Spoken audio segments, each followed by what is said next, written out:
Hello स्वागत करिছোঁ online study আসামলৈ। আজি আমি প্ৰিভিয়াছ ইয়াৰ কুৱেশ্যন পেপাৰ যি সেৱাই কণ্ডাক্ট কৰিছিলে সেই পেপাৰটোৰ UP টেটৰ ছ'চিয়েল সায়েন্স আৰু সায়েন্স সেকশ্যনৰ কিছুমান কুৱেশ্যন লৈ আনিছোঁ। ইয়াৰ টোটেল এই ভিডিঅ'টোৰ টোটেল 39টা কুৱেশ্যন আছে। গতিকে এইবোৰ পৰীক্ষাৰ ফালৰ পৰা খুবেই ইম্পৰ্টেণ্ট হ'ব আৰু এইবোৰৰ ৰিপিটিশ্যনৰ চান্সেছবোৰ মেক্সিমাম থাকিব। গতিকে চাব এই ভিডিঅ'টো। প্ৰথম প্ৰশ্নটো হৈছে নিম্নলিখিত কোনটো সংগঠনে দৰিদ্ৰতা সীমাৰেখা বিচাৰি উলিয়াবৰ বাবে জৰীপ কৰে আৰু ইয়াৰ আনসাৰটো হ'ব নীতি আয়োগ NSSOয়ে দৰিদ্ৰতা সীমাৰেখা বিচাৰি উলিয়াবৰ বাবে জৰীপ কৰে। নেক্সট 2 নম্বৰ প্ৰশ্নটো হ'ল the meaning of wealth in economics is অৰ্থনীতিত সম্পদৰ অৰ্থ হ'ল অপশ্যন এ হৈছে মানি, B2 হৈছে এনিথিং হুইচ ইজ স্কাৰ্ছ যিকোনো বস্তু দুৰ্লভ। নেক্সট C2 হ'ল economic goods having value in exchange, D2 হ'ল এনিথিং হুইচ ছেটিছফাইজ হিউমেন নিড আৰু অপশ্যন C2 কাৰেক্ট হ'ব economic goods having value in exchange বিনিময়ত মূল্য থকা অৰ্থনৈতিক যিকোনো অৰ্থনৈতিক সামগ্ৰীক অৰ্থনীতিৰ ফালৰ পৰা সম্পদ বুলি কোৱা হয়। 3 নম্বৰ প্ৰশ্নটো হ'ল India belongs two which one of the following economic systems Bharat নিম্নলিখিত কোনটো অৰ্থনৈতিক প্ৰণালীৰ অন্তৰ্ভুক্ত বুলি কৈছে আৰু অপশ্যনবোৰ আছে মুক্ত অৰ্থনৈতিক ব্যৱস্থা, সমাজবাদী অৰ্থনৈতিক ব্যৱস্থা, ছ'চিয়েলিষ্ট ইকনমিক চিষ্টেম অথবা মিক্সড ইকনমিক চিষ্টেম মিশ্ৰিত অৰ্থনৈতিক ব্যৱস্থা এণ্ড নন অফ দিছ আৰু ইয়াত যি কাৰেক্ট অপশ্যন হ'ব মিক্সড ইকনমিক চিষ্টেম বা মিশ্ৰিত অৰ্থনৈতিক ব্যৱস্থাৰ অন্তৰ্গত হয় ভাৰতখন। 4 নম্বৰ প্ৰশ্নটো হ'ল which one of the following relating to NITI Aayog is correct নীতি আয়োগ সম্পৰ্কিত নিম্নলিখিত কোনটো উক্তি শুদ্ধ হয় বুলি কৈছে আৰু অপশ্যনবোৰ আছে president of India is chairman of নীতি আয়োগ আৰু এইটো ভুল হয় prime minister of India should be chairman of নীতি আয়োগ প্ৰাইম মিনিষ্টাৰ হ'ব লাগে আনসাৰটো। নেক্সট নীতি আয়োগ ৱাজ ফৰ্মড ইন 1 জানুৱাৰী 2016 বুলি কৈছে নীতি আয়োগক 1 জানুৱাৰী 2016 তাৰিখে গঠন কৰা হৈছে বুলি কৈছিলে কিন্তু এইটো ভুল হয় 2015 1 জানুৱাৰী 2015ত গঠন কৰা হৈছে নীতি আয়োগক। আনহাতে 3 নম্বৰ যি অপশ্যন আছে C নম্বৰ অপশ্যনটো সেইটো হ'ল নীতি আয়োগ has replace national developmental council এইটো অপশ্যনটো ভুল হয় কাৰণ নেশ্যনেল প্লানিং কমিশ্যন ৰিপ্লেচ কৰিছে নেশ্যনেল প্লানিং কমিশ্যনক NDCক নহয় নীতি আয়োগে NPCক বা নেশ্যনেল প্লানিং কমিশ্যনক ৰিপ্লেচ কৰিছে আৰু D নম্বৰ অপশ্যনটো কাৰেক্ট হয় NITI Aayog stands for national institute for transforming India. গতিকে মনত ৰাখিব কেতিয়াবা মই স্পীডত কৈ যাওঁতে কিছুমান শব্দবোৰ ভুল হৈ যাব পাৰে বা টাইপিঙত কিছুমান মিষ্টেক হৈ থাকি যাব পাৰে সেইবোৰ আপোনালোকে যাতে নেগলেক্ট কৰে বুলি আশা থাকিব আৰু আপোনালোকক ইয়াত থকা কুৱেশ্যনবোৰ ইম্পৰ্টেণ্ট হয় সেইটো আপোনালোকে ভিডিঅ' প্ৰথম চালেই গম পাই যায়। গতিকে যদি আপুনি ভাবে এই ভিডিঅ'টো ইম্পৰ্টেণ্ট হয় তেতিয়াহে চাব আৰু এই স্মল মিষ্টেকছবোৰ আপোনালোকে নেগলেক্ট কৰিব। আপোনালোকক ইয়াত থকা প্ৰশ্নবোৰহে আপোনালোকক পৰীক্ষাত সহায় কৰিব। মোৰ ভকেবুলাৰী বা মাজতে হৈ যোৱা মিষ্টেকবোৰে আপোনালোকক একো সহায় বা অসহায় নকৰে। গতিকে প্ৰশ্নটো হৈছে 5 নম্বৰ নিম্নলিখিত কোনটো বেংকক চেণ্ট্ৰেল বেংক অফ ইণ্ডিয়া বুলি কোৱা হয় আৰু ইয়াৰ আনসাৰটো হ'ব ৰিজাৰ্ভ বেংক অফ ইণ্ডিয়া 1935ক ইয়াক গঠন কৰা হৈছিলে চেণ্ট্ৰেল বেংক অফ ইণ্ডিয়া বুলি কোৱা হয় ৰিজাৰ্ভ বেংক অফ ইণ্ডিয়াক আৰু ইয়াক বেংকাৰ্ছ বেংক বুলিও কোৱা হয় গভৰ্ণমেণ্টছ বেংক বা বেংকাৰ অফ দ্য বেংক বুলিও কোৱা হয় ৰিজাৰ্ভ বেংক অফ ইণ্ডিয়াক। 6 নম্বৰটো হ'ল which one of the following states has highest unemployment rate নিম্নলিখিত কোনখন ৰাজ্যত নিবনুৱাৰ হাৰ সৰ্বাধিক হয় আৰু ৰাজস্থানত হয় সৰ্বাধিক নিবনুৱাৰ হাৰ। নেক্সট 7 নম্বৰ প্ৰশ্নটো হ'ল of the following where are the literacy rate highest and lowest respectively in the state of Assam as per 2011 census 2011 চনৰ লোকপিয়ল অনুসৰি অসম ৰাজ্যত নিম্নলিখিতবোৰৰ ভিতৰত সাক্ষৰতাৰ হাৰ ক্ৰমান্বয়ে সৰ্বাধিক আৰু নিম্নতম বা সৰ্বনিম্ন ক'ত আছে বুলি সুধিছে আৰু আনসাৰটো হ'ব কামৰূপ মেট্ৰ' ডিষ্ট্ৰিক্ট আৰু ধুবুৰী ডিষ্ট্ৰিক্ট যি সাক্ষৰতাৰ হাৰ হয় কামৰূপ মেট্ৰ' ডিষ্ট্ৰিক্টত আটাইতকৈ বেছি বা সৰ্বাধিক আছে আনহাতে ধুবুৰী ডিষ্ট্ৰিক্টত নিম্নতম আছে সাক্ষৰতাৰ হাৰ। 8 নম্বৰটো হ'ল what is the contribution of agriculture sector to India's present total GDP। ভাৰতৰ বৰ্তমানৰ মুঠ GDPত কৃষি খণ্ডৰ অৱদান কি হয়? আৰু ইয়াৰ আনচাৰটো হ'ব 15%, 15% হয় ভাৰতৰ মুঠ GDPত কৃষি খণ্ডৰ অৱদান। 9 নম্বৰ প্ৰশ্নটো হ'ল তলত দিয়াবোৰৰ কোনটো উক্তি শুদ্ধ নহয় বুলি কৈছে, আৰু শুদ্ধ নোহোৱা উক্তিটো বাছি উলিয়াব লাগে। গতিকে ইয়াত অপশ্যনবোৰ আছে the nearest planet from sun is Mercury, আৰু এই অপশ্যনটো শুদ্ধ হয়। সূৰ্যৰ আটাইতকৈ নিকটতম গ্ৰহটো বুধ হয়। আনহাতে the nearest planet from earth is Venus, আৰু এই অপশ্যনটো শুদ্ধ হয়। আনহাতে নেক্সট যি ডি নম্বৰ অপশ্যনটো হ'ল সেইটো হ'ল Mercury is the smallest planet in the solar system. সৌৰজগতত আটাইতকৈ যি ক্ষুদ্ৰতম গ্ৰহ হ'ল সেইটো হ'ল বুধ, আৰু সেই অপশ্যনটো শুদ্ধ হয়। আনহাতে the planet Saturn has 3 satellites, এই অপশ্যনটো ভুল হয়। ছেটাৰ্ণৰ টোটেল 82টা ছেটেলাইটছ আছে, আৰু এইটো ছ'লাৰ ছিষ্টেমত আটাইতকৈ বেছি ছেটেলাইট থকা গ্ৰহ হয়। 82টা ইয়াৰ ছেটেলাইট আছে, গতিকে মনত ৰাখিব। 10 নম্বৰ প্ৰশ্নটো হ'ল of the total resource in the world the fresh water available for human use is. পৃথিৱীৰ মুঠ জলসম্পদৰ ভিতৰত সতেজ পানীৰ বাবে উপলব্ধ মানুহৰ ব্যৱহাৰৰ বাবে উপলব্ধ সতেজ পানী হৈছে যি অংশ হৈছে সেইটো হ'ল 1%। মানুহৰ ব্যৱহাৰৰ বাবে উপযুক্ত সতেজ পানীৰ পৰিমাণ হৈছে 1%, আনহাতে সতেজ পানীৰ পৰিমাণ হৈছে 3%। গতিকে এই দুটা ডিফাৰেঞ্চ আছে। মানুহৰ ব্যৱহাৰৰ বুলি ক'লে 1% হয়, আনহাতে এনেই সতেজ পানীৰ পৰিমাণ এই পৃথিৱীত মুঠ জলসম্পদৰ বুলি ক'লে 3% হয়, মনত ৰাখিব। 11 নম্বৰ প্ৰশ্নটো হ'ল which one of the following continents is almost equally divided into 2 parts by the equator. আৰু বিষুৱ ৰেখাৰ দ্বাৰা নিম্নলিখিত কোনটো মহাদেশ প্ৰায় সমানে দুটা ভাগত বিভক্ত কৰা হৈছে বুলি সুধিছে, আৰু অপশ্যনটোত আফ্ৰিকা অপশ্যন আছে, আৰু এইটোৱেই কাৰেক্ট হ'ব, আফ্ৰিকাটো কাৰেক্ট হ'ব। আৰু বিষুৱ ৰেখাটো মাজৰ পৰা এই পৃথিৱীৰ মাজৰ পৰা পাৰ হৈ যায় বিষুৱ ৰেখাটো, আনহাতে যি কৰ্কট ৰেখা সেইটো বিষুৱ ৰেখাৰ উত্তৰ দিশে থাকে, আনহাতে মকৰ ৰেখাটো দক্ষিণ দিশে থাকে। আৰু যি কৰ্কট ৰেখাৰ পৰা কৰ্কট ৰেখাটো ভাৰতৰ মাজৰ পৰা পাৰ হৈ যায়। কৰ্কট ৰেখা যিটো বিষুৱ ৰেখাৰ উত্তৰ দিশে থাকে সেইটো ভাৰতৰ মাজৰ পৰা পাৰ হৈ যায়। টোটেল 8টা ষ্টেটৰ মাজৰ পৰা এই কৰ্কট ৰেখাটো পাৰ হৈ যায়, মনত ৰাখিব। 12 নম্বৰ প্ৰশ্নটো হ'ল which one of the following is a north bank tributary of the river Brahmaputra. নিম্নলিখিত কোনটো ব্ৰহ্মপুত্ৰ নদীৰ উত্তৰ পাৰৰ উপনদী বুলি সুধিছে, আৰু ধনশিৰি হ'ব আনচাৰটো। ধনশিৰিটো উত্তৰ পাৰৰ উপনদী হয় বা উপনৈ হয়, আনহাতে কপিলী, কৃষ্ণাই, বুঢ়ীদিহিং এইবোৰ চাউথ বেংক ট্ৰিবিউটৰী হয় বা দক্ষিণ পাৰৰ উপনৈবোৰ হয়। 13 নম্বৰ প্ৰশ্নটো হ'ল which one of the following is a national park of Assam. নিম্নলিখিত কোনটো অসমৰ ৰাষ্ট্ৰীয় উদ্যান বুলি সুধিছে, উত্তৰটো হ'ব ৰায়মনা। ৰায়মনা এটা ৰাষ্ট্ৰীয় উদ্যান হয়।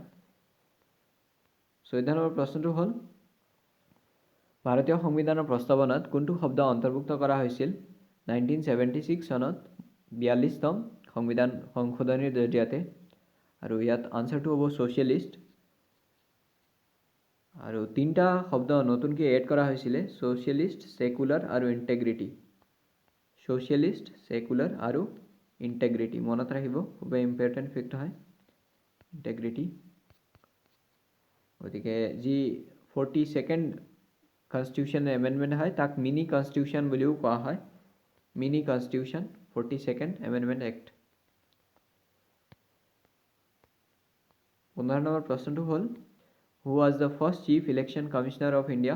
ভাৰতৰ প্ৰথম মুখ্য নিৰ্বাচন আয়ুক্ত কোন আছিলে, আৰু আনচাৰটো হ'ব সুকুমাৰ সেন। সুকুমাৰ সেন আছিলে প্ৰথম নিৰ্বাচন আয়ুক্ত, মুখ্য নিৰ্বাচন আয়ুক্ত।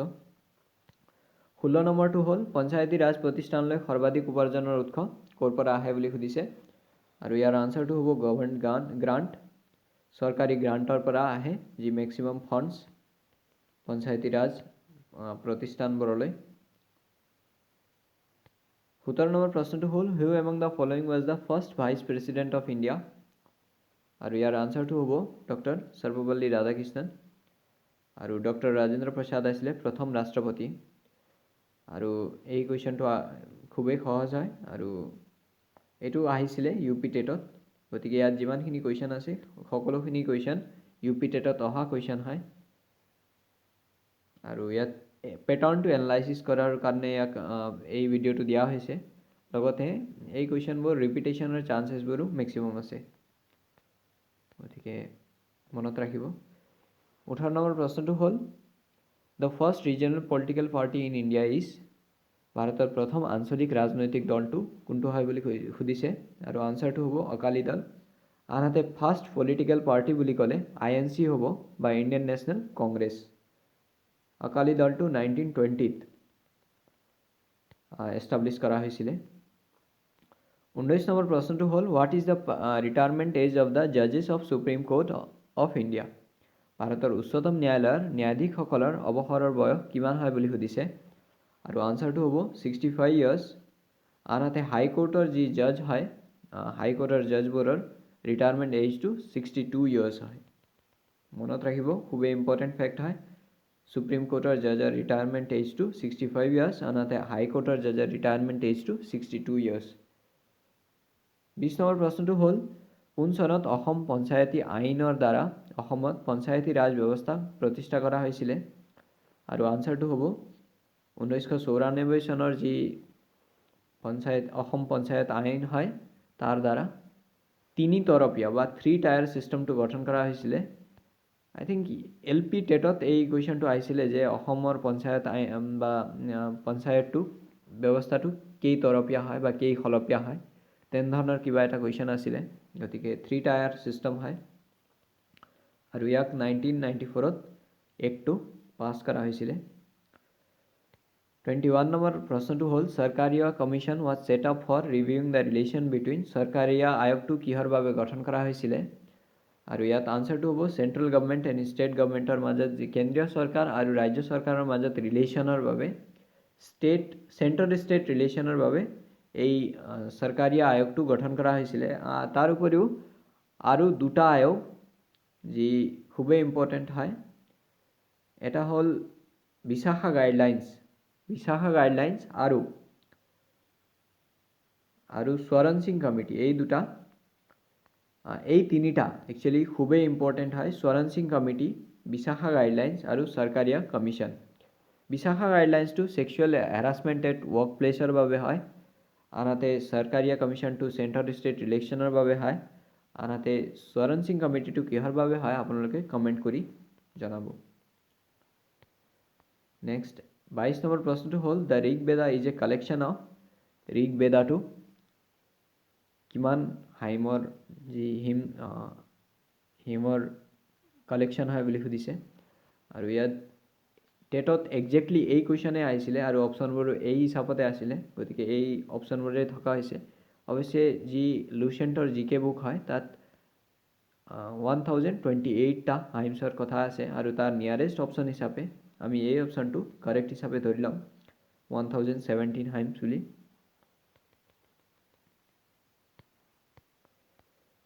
23 নম্বৰ প্ৰশ্নটো হ'ল which of the following was not discovered during the Indus valley civilisation. নিম্নলিখিত কোনটো সিন্ধু সভ্যতাৰ সময়ত আৱিষ্কাৰ কৰা হোৱা নাছিলে আৰু ইয়াত আনচাৰটো হ'ব আইৰণ আৱিষ্কাৰ কৰা হোৱা নাছিলে হিন্দু সভ্যতাৰ সময়ত, ইণ্ডাছ ভেলী চিভিলাইজেশ্যনৰ টাইমত। 24 নম্বৰ প্ৰশ্নটো হ'ল the usual shape of Koch coins was.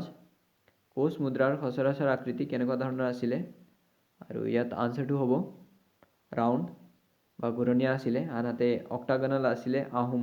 Ahom কইনছবোৰ অক্টাগনেল আছিলে। মনত ৰাখিব, খুবেই ইম্পৰ্টেণ্ট ফেক্ট হয়। আহোম কইনছবোৰ অক্টাগনেল, আনহাতে কোচ কইনছবোৰ ৰাউণ্ড আছিলে। 25 নম্বৰ প্ৰশ্নটো হ'ল where was the first session of the Assam association held in 1905। 1905 চনত ক'ত অসম সন্থাৰ প্ৰথম অধিৱেশন অনুষ্ঠিত কৰা হৈছিলে আৰু আনচাৰটো হ'ব ডিব্ৰুগড়ত প্ৰথমে 1905ত প্ৰথম অধিৱেশনখন অনুষ্ঠিত কৰা হৈছিলে। আনহাতে ইয়াক ফৰ্ম কৰা হৈছিলে 1903 আৰু ফৰ্ম কৰিছিলে কোনে বুলি কওঁতে মাণিক চন্দ্ৰ বৰুৱাই ইয়াক ফৰ্ম কৰিছিলে। মাণিক চন্দ্ৰ বৰুৱাই 1903 ইয়াক ফৰ্ম কৰিছিলে। আৰু এনেকুৱা ধৰণৰ প্ৰশ্ন বা হিষ্ট্ৰীৰ যিমানখিনি যি ছেভাৰ বুকত SCRTৰ বুকত যিমানখিনি ফেক্টছবোৰ আছে যিবোৰ এটা পটেনশিয়েল কুৱেশ্যন হয় সেইবোৰ বুলেট পইণ্টছত মই কম্পাইলেশ্যন কৰিছোঁ এটা PDF-ত আৰু এই PDF-টো যদি আপোনালোকে পাৰচেজ কৰিব বিচাৰে তেতিয়া 50 rupees দি আপোনালোকে পাৰচেজ কৰিব পাৰে ইয়াৰ পাৰচেজ লিংকটো ডেছক্ৰিপশ্যনত দিয়া আছে গতিকে পৰীক্ষাৰ ফালৰ পৰা ইম্পৰ্টেণ্ট হ'ব বুলি মই ভাবোঁ বাকি লোৱা নোলোৱা আপোনালোকৰ ইচ্ছা হয় Question number 26 to hol the first known king of the Varman dynasty was Varman ৰাজবংশৰ প্ৰথম জ্ঞাত ৰজা কোন আছিল বুলি কৈছে আৰু ইয়াত আনসাৰটো হ'ব পুষ্যবৰ্মন প্ৰথম যি বৰ্মন ৰাজবংশৰ প্ৰথম ৰজা হয় 27 to hol the royal symbol of ancient kings of Kamrup was কামৰূপৰ প্ৰাচীন ৰজাসকলৰ ৰাজকীয় প্ৰতীক আছিল কি আছিল বুলি সুধিছে আৰু এলিফেন্ট হ'ব আনসাৰটো এলিফেন্ট আছিলে কামৰূপৰ যি প্ৰাচীন ৰজাসকলৰ ৰাজকীয় প্ৰতীক Next 28 to hol the temple at the river island of Umananda built for tantric worship was built by তান্ত্ৰিক উপাসনাৰ বাবে নিৰ্মিত উমানন্দ দ্বীপৰ মন্দিৰটো কোনে নিৰ্মাণ কৰাইছিল বুলি সুধিছে আৰু আনসাৰটো হ'ব গদাধৰ সিংহই নিৰ্মাণ কৰাইছিল Next 29 number প্ৰশ্নটো হ'ল which was one of the earliest ruling dynasty of Magadha Magadhar প্ৰাচীনতম শাসন কোনটো ৰাজবংশৰ আছিল বুলি সুধিছে অপচনবোৰ আছে Maurya dynasty Shishunaga dynasty Nanda dynasty Haryanka dynasty আৰু কমেন্ট কৰিব কি আছিল Next 30 number প্ৰশ্নটো হ'ল who was the first woman president of Indian National Congress ভাৰতীয় জাতীয় কংগ্ৰেছৰ প্ৰথম মহিলা সভাপতি কোন আছিল বুলি সুধিছে আৰু এনি বেসেন্ট হয় আনসাৰটো এনি বেসেন্ট আছিল প্ৰথম মহিলা সভাপতি ভাৰতীয় জাতীয় কংগ্ৰেছৰ 31 ৰ পৰা 39 লৈকে সায়েন্সৰ বা বিজ্ঞান সেকশনৰ কোৱেশ্চনখিনি আছে প্ৰথম প্ৰশ্নটো হ'ল মানুহৰ পাচনতন্ত্ৰৰ কোনটো অংশত হজম নহয় অপচনবোৰ দিয়া আছে ষ্টমাক বা পাকস্থলী স্মল ইন্টেষ্টাইন ক্ষুদ্ৰ অন্ত্ৰ নেক্সট ওইসোফেগাস বা ইসোফেগাস বুলিও কয় ইয়াক খাদ্যনলী আৰু মাউথ কেভিটি আৰু ইসোফেগাস বা ওইসোফেগাসটো হ'ব আনসাৰটো আৰু মুখৰ গহ্বৰ বা মাউথ কেভিটিত স্টাৰ্চৰ পাচন হয় স্টাৰ্চ গতিকে মনত ৰাখিব 32 to hol at what temperature the Fahrenheit and Kelvin scales give the same readings কিমান উষ্ণতাত ফাৰেনহাইট আৰু কেলভিন স্কেলে একে ৰিডিং দিয়ে বুলি সুধিছে আৰু আনসাৰটো হ'ব 574.6 ডিগ্ৰীত আনহাতে যি স্পেচিফিক্যালি ক'ব গ'লে 574.59 ডিগ্ৰী হ'ব লাগে গতিকে 33 to hol in which medium do the sound waves travel faster কোনটো মাধ্যমত শব্দ তৰংগবোৰ দ্ৰুত গতিত ভ্ৰমণ কৰে আৰু আনসাৰটো হ'ব সলিডস গোটা মাধ্যমত শব্দ তৰংগবোৰ আটাইতকৈ দ্ৰুত গতিত ভ্ৰমণ কৰে মনত ৰাখিব 34 to hol an alloy called solder contains solder নামৰ এটা সংকৰত কি ধাতু মিশ্ৰণ হৈ থাকে বুলি সুধিছে আৰু lead আৰু tin Pb and Sn ইয়াত মিশ্ৰণ হিচাপে থাকে next 35 to hol which one of the following is a non metal and also a liquid নিম্নলিখিত কোনটো অধাতু আৰু একেলগে তৰল হয় বুলি সুধিছে আৰু আনসাৰটো হ'ব ব্ৰমিনটো অধাতু আৰু একেলগে তৰল হয় আনহাতে ধাতু আৰু তৰল বুলি ক'লে মাৰ্কাৰী হ'ব মাৰ্কাৰী বা পাৰা Hg ৰুম টেম্পাৰেচাৰত ধাতু আৰু তৰল বুলি ক'লে মাৰ্কাৰী বা পাৰা যাৰ সংকেতটো হয় Hg 36 to hol which of the gases present in the atmosphere is known to damage the Taj Mahal বায়ুমণ্ডলত থকা কোনটো গেছে তাজমহলৰ ক্ষতি কৰে বুলি জনা যায় অপচনবোৰ আছে CO2 SO2 N2CO carbon dioxide sulphur dioxide nitrogen অথবা কাৰ্বন মনোক্সাইড আৰু ইয়াৰ আনসাৰটো হ'ব sulphur dioxide next 37 to hol proteins are synthesized by কিহৰ দ্বাৰা প্ৰটিন সংশ্লেষণ কৰা হয় বুলি কৈছে আৰু ৰাইবোজমছ হ'ব প্ৰটিনছবোৰ ৰাইবোজমছৰ দ্বাৰা যি সংশ্লেষিত কৰা হয়। আনহাতে মাইটোকণ্ড্ৰিয়াই ATP সংৰক্ষিত কৰি ৰাখে, শক্তি সংৰক্ষিত কৰি ৰাখে। আনহাতে গলগি বডিয়ে পেকেজিঙৰ কাম কৰে, গলগি বডিয়ে। আৰু প্লাজমা মেমব্ৰেনটো যি চেলৰ আটাইতকৈ বাহিৰৰ আৱৰণ হয়, প্লাজমা মেমব্ৰেনটো মাইটোকণ্ড্ৰিয়াই শক্তি সঞ্চিত কৰি ৰাখে। 38টো হ'ল which of the following acids is present in natal sting? Nettle ষ্টিঙত নিম্নলিখিত কোনটো এচিড থাকে? আৰু ইয়াত আনচাৰটো হ'ল মিথানয়িক এচিড। মিথানয়িক এচিড থাকে নেটেল ষ্টিঙত। লাষ্ট কুৱেশ্যনটো হ'ল in plants food is transported to various parts of the plant body from leaves through. যি প্লাণ্ট বডিত বা উদ্ভিদত ফুডটো বা খাদ্যটো কিহৰ দ্বাৰা পৰিবহণ কৰা হয় বুলি সুধিছে। আৰু খাদ্যটো ফ্লোয়েম, ফুড পি আছে দুটাতে, গতিকে যেনেকৈ এফৰ চাউণ্ডটো আহি আছে, ফুড ফৰ ফ্লোয়েম আৰু ৱাটাৰ ফৰ জাইলেম। ৱাটাৰটো জাইলেমৰ দ্বাৰা আৰু ফুডটো ফ্লোয়েমৰ দ্বাৰা পৰিবহণ কৰা হয়, গতিকে মনত ৰাখিব। ইমানেই আছিল আজিৰ ভিডিঅ'টো। আৰু এই প্ৰশ্নবোৰ খুবেই ইম্পৰ্টেণ্ট হয় পৰীক্ষাৰ ফালৰ পৰা। আৰু যদি আপোনালোকে এই ই-বুকটো পাৰচেজ কৰিব বিচাৰে তেতিয়া লিংকত গৈ চাব পাৰিব, ডেছক্ৰিপশ্যনত আছে তাৰ লিংকটো। আৰু খুবেই ইম্পৰ্টেণ্ট হ'ব পৰীক্ষাৰ ফালৰ পৰা, স্পেচিয়েলি অসম হিষ্ট্ৰীৰ ফালৰ পৰা। তাত অসম হিষ্ট্ৰীৰে টপিকখিনি গোটেই আছে, এনচিয়েণ্ট আৰু মেডিয়েবল অথবা যি মডাৰ্ণ আছাম হিষ্ট্ৰী হয়, SCRT পেটাৰ্ণৰ বেছডত সেইটো দিয়া আছে। গতিকে আপোনালোকে লাভান্বিত হ'ব পৰীক্ষাৰ ফালৰ পৰা। আৰু তাত বুলেট পইণ্টছত দিয়া আছে সকলোবোৰ ইনফৰ্মেশ্যন। গতিকে থেংক ইউ।